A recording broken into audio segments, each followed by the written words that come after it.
Well, how about we just start off with you introducing yourself so everybody knows who's in this video. Sure. My name is Maggie Greene, and I am the Chief Everything Officer of Maggie Greene Style. I specialize not only in personal styling, but personal branding as well, which I sort of fancy as the broader umbrella under which personal style falls. So I touch everything from wardrobe to resume, talk a lot about career and career impact with clients. So I really just help you answer, like, how do you want to show up in the world?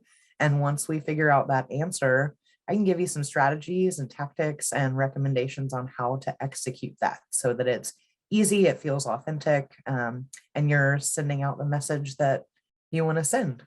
Everything that you see me wearing and everything that I recommend to my clients is done with a secondhand first approach. So rather than scouring department stores and retail, I like to dig through the treasures in thrift stores and secondhand shops and consignment shops. There's such a bounty of clothing and accessories and shoes that exist already in the world. But this is my small effort and one small way that I can kind of help combat consumption culture, which is familiar if you're in North America, America in general, you know all about that, and ultimately reduce fashion waste. Yeah. So what was your driving factor to lean into sustainability in the first place? Honestly, it was my relationship with thrifting. It started very early on in my life out of necessity. So I grew up in the rural South in very, very low socioeconomic bracket. Definitely was raised in part by government assistance. And so I'm grateful that those resources were there, but resources in general were fairly scarce growing up. And so I was used to hand-me-downs and thrift store consignment, things like that. Never really could afford anything new.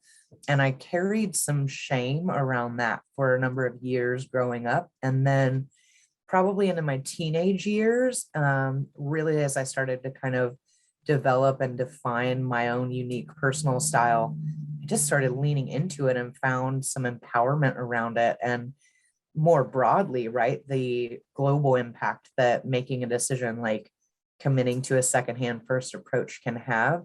I thought, this is revolutionary. And, my clients are really receptive to it as well. They like the idea of making more conscious choices, especially around wardrobe and kind of reducing their overall carbon footprint. So it was kind of like a natural, organic evolution. We grow out of our clothes as teenagers or as young adults, but I don't think we ever really grow out of the feeling of being self-conscious about the clothes that we're wearing. So not only from a sustainability perspective, from a budgeting standpoint, but from like a self-confidence standpoint, I think the empire that you're building is fantastic for so many reasons. So I'm excited. If you can't tell just from how you present yourself on the screen versus how I have presented myself on the screen today, I am ready for a little bit of help in that department. So all right. Yeah. So let's run this. Like, hit me with the closet. You tell me what I need to do. We're going to go with a Halloween theme, which is something that you're kind of launching for the month of October. You want me to bring the camera in there? I can just bring you into the closet and kind of show you a little bit. Okay. So. What does a lumberjack wear when he's not lumberjacking? That is it.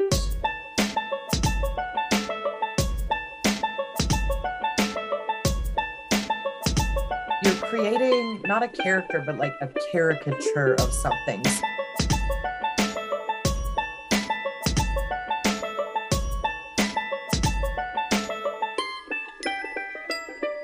In terms of like actual clothing waste, on average, each person on an annual basis gets rid of approximately 80 pounds of clothing per year.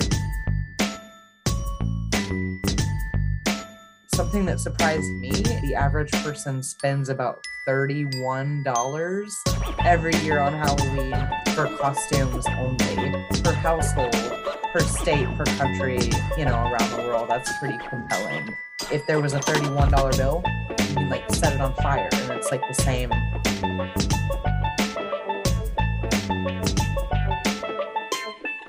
Okay. Well, I think whichever of the many ideas that you've helped me arrive at, I will be so comfortable and so warm and automatically the life of the party, because to quote Step Brothers, I'll have so much room for activities. So much room for activities. You know what's cool too? I mean, you're gonna have a bigger beer budget or like candy budget, because you will have not spent anything at all. Like you already had all this stuff. Mm-hmm. So, well, thank you for going through all this. And I'm just pleased to know that I can do so many different things with my wardrobe. I would love to talk through what can I do on a non-costume basis, just to, like I said, use these in the unexpected ways. What can I pair with it? Yeah. I don't know if you can do stripes and polka dots together. Do you still not wear white after Labor Day? It feels like we're coming into a space where it's make your own rules. And as long as you're comfortable and confident in it, then go for it. So I can just use a little bit of that confidence boost of not feeling like I'm just grabbing and going. When it comes to personal style, there are no rules. And if there are going to be any, like, you get to write them. Like, this is your show. This is your space, your power, your personal image. So that's but $31.80. Those are two compounded significant numbers. And if I can save that $31 and some of that 80 pounds just by using some of the things that I thought I was done with, make great Halloween costumes, or getting with my neighbors or my Buy Nothing group, with friends, like doing some clothing swaps, then you can kind of have infinite combinations for different costumes and continue to give these clothes that are still perfectly great extended life cycle. So a lot of life lessons here, as well as wardrobe guidance. So thank you so much, Maggie. I appreciate you hanging out with me in my closet for the last hour. I don't usually have a lot of people hang out in my closet, so it was fun. So it's a personal, intimate space. And I feel, honestly, I want to thank you. I feel very privileged to be let in this way, and share this kind of space with you. And hopefully I've given you some ideas to chew on to decide our Halloween costume. I'm finally ahead of the game for this year. I think I've got a plan now. Awesome. Well, thank you so much, Mara. I appreciate it. Thank you.